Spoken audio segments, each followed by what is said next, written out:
L'Espagne, le match nul finalement entre l'Atlético de Madrid et le Real Madrid. Edgar Grolot est avec nous. Salut Edgar. Salut messieurs, salut à toutes et à tous. Correspondant permanent à Madrid. Bon, Edgar, que faut-il retenir de ce match à part l'interruption d'1 quart d'heure pour jet de projectile sur Thibaut Courtois?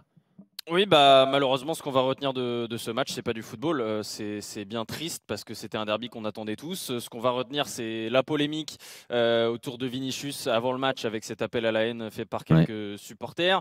C'est cette interruption du match qui aura duré au total environ 1 quart d'heure parce qu'il y a eu des jets de projectiles vers Courtois. C'est là, depuis le coup de sifflet final, on a des retours, notamment Relevo qui a écrit un article et qui explique que certains supporters en tribune ont fait des cris de singe, qu'il y a eu une altercation avec un supporter brésilien qui a voulu leur répondre et que ce supporter brésilien a été exclu du stade ensuite. Je pense qu'on n'a pas fini d'entendre parler de ce genre d'histoire. Voilà, ce qu'on retient, malheureusement, je pourrais vous parler de foot, mais malheureusement, c'était pas un match dingue. En plus de ça, il n'y a pas grand-chose à retenir. Mais c'est triste.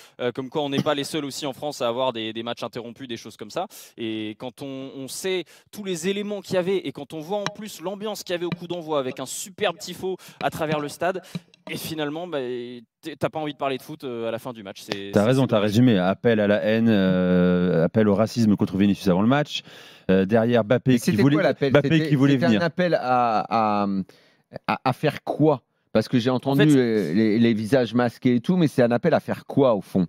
Alors, faut pas confondre, il y a eu deux choses. D'abord, il y a eu un appel fait par certains supporters à mettre un masque et qui, eux, en fait, dénonçaient le fait ce qu'ils expliquaient, c'est qu'avant chaque derby, il y avait des fausses informations qui tournaient autour du club pour essayer de ruiner son image. Et ils se disaient, on va mettre un masque, ça va être un signe de protestation. Et en fait, ce hashtag-là a été détourné par certains supporters pour dire, on va mettre un masque pour faire des cris haineux envers Vinicius Junior sans pouvoir être identifié. Ça a été détourné de cette manière. Oui, mais quel genre de cris haineux? Parce qu'une chose est comme il y a dans ce genre de gros derby quand tu t'en prends un joueur, et une autre est de continuer, ce qui est souvent le cas avec Vinicius, à savoir des insultes racistes.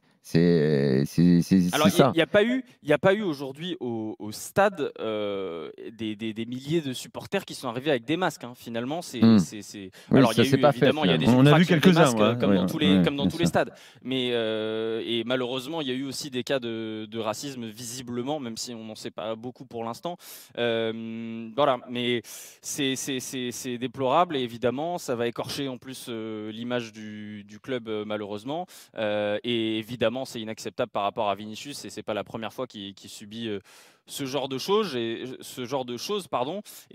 mais est-ce que ça arrive sur d'autres joueurs en Espagne? Il y en a. Parce qu'il y a quand même, c'est Vinicius. Il y a quand même un vrai problème avec Vinicius. C'est ça.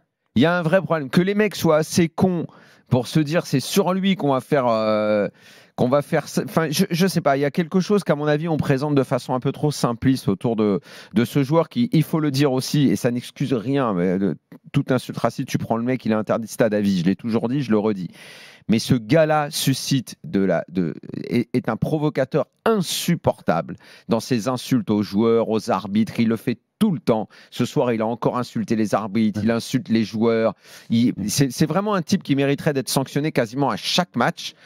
Et ça n'excuse pas, non, évidemment, mais il y a une espèce de bain abominable qui est en train de se créer en Espagne autour de lui, dans ce qui se passe en tribune, lui sur le terrain, qui est pas bon pour lui, qui est pas bon pour le Real, il y a un vrai sale truc autour de n'importe quel comportement de Vinicius n'est justifié en aucun cas, bien sûr, quelconque attaque raciste dans le stade. Il a aussi été sifflé aujourd'hui, par exemple, sans que ça aille plus loin aussi. Certains supporters le sifflent juste pour son attitude, sans tomber évidemment dans le racisme, ce qui est complètement différent. Qui font des cris de singe également, qui vont même encore beaucoup plus loin que ça. Ça, bien sûr, ils les inventent pas. Bon, je rappelle que la Ligue espagnole demande l'arrestation immédiate des instigateurs de l'appel à la haine contre Vinicius. Oui. Non, mais parce que c'est allé loin en Espagne, c'est allé jusqu'à... Le gouvernement a dû s'exprimer sur le sujet, la Ligue a dû s'exprimer sur le sujet. Moi, je me demande si Vinicius sera encore au Real l'année prochaine. Déjà, cette année, j'avais des doutes. C'est ça, déjà, j'avais des doutes pour cette année. L'année prochaine, parce que le Real déteste ce genre de choses autour de son club. Mais il n'est pas coupable. Après, le Real est toujours au soutien de Vinicius. Ce qui compte, c'est l'image du Real. Bien sûr. Bon, merci Edgar. On parlera demain soir on parlera de foot. De ce match entre l'Atlético et le Real.